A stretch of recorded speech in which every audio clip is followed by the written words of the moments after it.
আসসালামু আলাইকুম প্রিয় বন্ধুরা, কেমন আছেন সবাই? আশা করি আল্লাহর রহমতে আপনারা সকলেই ভালো আছেন। আজকের ভিডিওতে আমি আপনাদেরকে দেখাবো কিভাবে আপনারা সঠিক নিয়মে বাইবিট এক্সচেঞ্জারে অ্যাকাউন্ট ক্রিয়েট করবেন। আমরা যারা ক্রিপ্টোকারেন্সি নিয়ে কাজ করি তাদের অনেকেরই এই বাইবিট অ্যাকাউন্টের প্রয়োজন পড়ে। তো চলুন বেশি কথা না বাড়িয়ে মূল ভিডিও শুরু করি। ভিডিও শুরু করার আগে একটাই অনুরোধ, আপনারা যদি এরকম ভিডিও আরো পেতে চান তাহলে অবশ্যই চ্যানেলটা সাবস্ক্রাইব করে বেল আইকনটা অল প্রেস করে দিবেন। So let's start the video. Okay, প্রথমত আপনারা যে কাজটা করবেন, আপনারা প্লে স্টোরে চলে যাবেন এবং প্লে স্টোরে আসার পরে বাইবিট লিখে সার্চ দিবেন।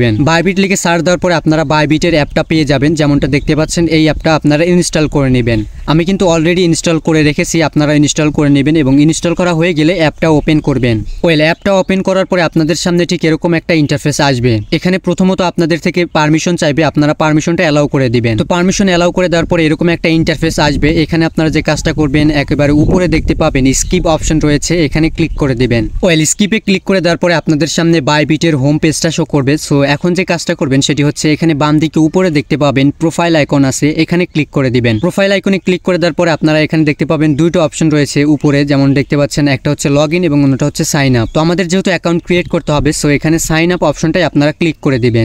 সাইন আপ অপশনে ক্লিক করে দেওয়ার পরে আপনাদের সামনে এরকম একটা অপশন চলে আসবে, এরকম একটা পেজ চলে আসবে। যেমনটা দেখতে পাচ্ছেন, এখানে কিন্তু আপনি চাইলে ইমেল দিয়েও অ্যাকাউন্ট ক্রিয়েট করতে পারবেন, আপনি চাইলে ফোন নাম্বার দিয়েও অ্যাকাউন্ট ক্রিয়েট করতে পারবেন। ব্যক্তিগতভাবে আমি আপনাদেরকে সাজেস্ট করব আপনারা ইমেল অ্যাড্রেস দিয়ে অ্যাকাউন্ট ক্রিয়েট করবেন। জাস্ট এখানে আপনারা ইমেলের উপরে ক্লিক করবেন এবং তারপরে দেখতে পাবেন আপনাদের থেকে ইমেল অ্যাড্রেস এবং পাসওয়ার্ড চাইবে। তো প্রথম বক্সে আপনি কোন ইমেল দিয়ে অ্যাকাউন্ট ক্রিয়েট করতে চান সেই ইমেল অ্যাড্রেস দিয়ে দিবেন। তারপরে দ্বিতীয় বক্সে আপনারা পাসওয়ার্ড দিয়ে দিবেন এবং পাসওয়ার্ড দেওয়ার সময় অবশ্যই মিনিমাম 8টা পাসওয়ার্ড দিতে হবে এবং পাসওয়ার্ডের মধ্যে অবশ্যই একটা ইউনিক চিহ্ন থাকতে হবে, বড় হাতের লেটার থাকতে হবে, ছোট হাতের লেটার থাকতে হবে, নাম্বার থাকতে হবে। এগুলো মিশ্রিতভাবে একটা পাসওয়ার্ড আপনারা এখানে দিয়ে দিবেন। তারপর এখানে নিচে দেখতে পাবেন একটা অপশন রয়েছে, রেফারেল কোড নামে একটা অপশন রয়েছে, এখানে ক্লিক করে দিবেন।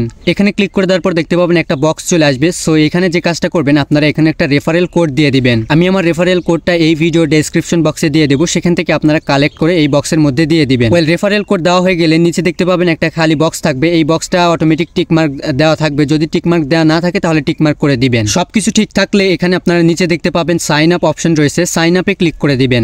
সাইন আপে ক্লিক করে দেওয়ার পরে একটা পাজেল আসবে, এই পাজেলটা আপনাকে ভেরিফিকেশন করতে হবে। যেমনটা দেখতে পাচ্ছেন, এই যে নিচে একটা অ্যারো আছে, এই অ্যারোটাকে ডান দিকে টান দিয়ে নিয়ে আসবেন এবং যেখানে গ্যাপ রয়েছে সেখানে এই অ্যারোটাকে বসিয়ে দিবেন। সাকসেসফুল ভাবে অ্যারোটা ভেরিফাই হয়ে গেলে এখানে আপনারা দেখতে পাবেন অটোমেটিক আপনাকে নেক্সট স্টেপে নিয়ে যাবে। যেমনটা দেখতে পাচ্ছেন, আমাকে নেক্সট স্টেপে নিয়ে আসলো এবং এখানে আমাকে ইমেল অ্যাড্রেস ভেরিফাই করতে বলতেছে। তো এখন আপনারা যে কাজটা করবেন, আপনারা যে ইমেলটা দিয়েছেন সেই ইমেইলে একটা ভেরিফিকেশন কোড গেছে, সেই কোডটা নিয়ে এসে এখানে দিতে হবে। তো আমি আমার ইমেল থেকে 6 ডিজিটের ভেরিফিকেশন কোডটা নিয়ে এসে এখানে দিচ্ছি। যখন আপনি 6 ডিজিটের কোড দিয়ে ফেলবেন, এটা অটোমেটিক আপনাকে নেক্সট স্টেপে নিয়ে যাবে। ইমেল অ্যাড্রেসটা ভেরিফাই করা হয়ে গেলে আপনাদের সামনে ঠিক এরকম একটা ইন্টারফেস আসবে। যেমনটা দেখতে পাচ্ছেন, এখানে কিন্তু আমাদের আইডেন্টি ভেরিফিকেশন করতে বলতেছে, অর্থাৎ আমাদের বাইবিট অ্যাকাউন্ট ভেরিফাই করতে বলতেছে। আপনি চাইলে এটা পরেও করতে পারবেন, কোনো সমস্যা নেই। এখানে আরেকটা বিষয় লক্ষ্য রাখবেন, সেটি হচ্ছে এখানে আপনাদেরকে কিন্তু $1,00,000 ডেমো অ্যাসেট দিবে, যা দিয়ে কিন্তু আপনি ডেমো ট্রেড করতে পারবেন। আপনি চাইলে নিচে ক্লিক করে এটা নিতে পারেন। তো যাই হোক, এখন আমরা কোনো কিছুই করবো না। এখানে উপরে দেখতে পাবেন স্কিপ অপশন রয়েছে, স্কিপে ক্লিক করে দিবেন। যখনই আপনি স্কিপে ক্লিক করে দিবেন, তখনই দেখতে পাবেন আপনি আপনার বাইবিট অ্যাকাউন্টের হোম পেজে চলে আসবেন। অর্থাৎ আমাদের বাইবিট অ্যাকাউন্ট ক্রিয়েট করার কিন্তু কাজ শেষ হয়ে গেছে। আমরা সাকসেসফুল ভাবে আমাদের বাইবিট অ্যাকাউন্ট ক্রিয়েট করে ফেলেছি। তো আশা করি আপনারা সকলেই বুঝতে পেরেছেন কিভাবে আপনারা সঠিক নিয়মে বাইবিট অ্যাকাউন্ট ক্রিয়েট করবেন। আজকের মতো এই পর্যন্তই, দেখা হবে নেক্সট কোন একটা ভিডিওতে।